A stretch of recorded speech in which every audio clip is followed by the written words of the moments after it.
मैदान करबला में भी आप देखें हक और बातिल का टकराव है। इमाम हुसैन अलैहिस्सलाम हक के अलंबरदार हैं, सामने यजीद बातिल का अलंबरदार है। यजीद ये समझता था कि मैं ताकत के बलबूते पर सब कुछ हासिल कर लूंगा। यजीद ताकत को हक जानता था और इधर इमाम हुसैन अलैहिस्सलाम हक को ही ताकत समझते थे।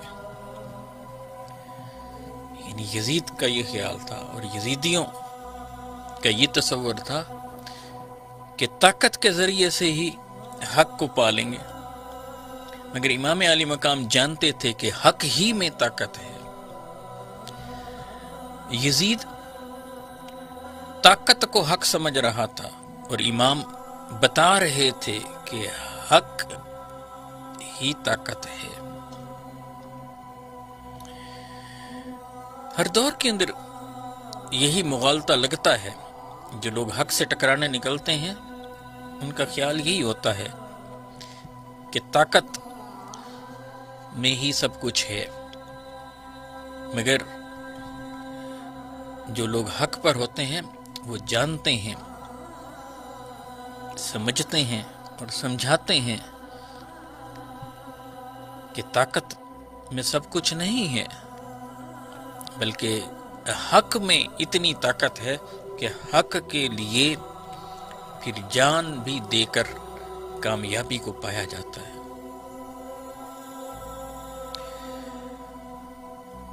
आज भी और क़यामत तक भी कुछ लोग ऐसे रहेंगे जो यजीद के पैरोकार रहेंगे। तो उन्हें यही लगेगा कि जब ताकत हमारे पास आती है तो ताकत का अगर वो गलत इस्तेमाल करेंगे, उसे मिसयूज करेंगे, तो फिर ये यूं समझ लें कि यजीदी ताकत है और वो ताकत को सब कुछ समझ बैठते हैं और फिर अंजाम भी फिर उसी तरह का होता है।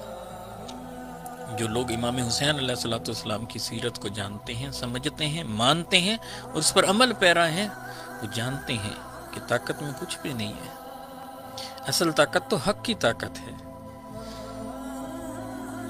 जिसे हक मिल जाता है तो फिर उसे हकीकत में सब कुछ मिल जाता है और हक के लिए कभी यूं भी करबला की वादी में उतरना पड़ता है,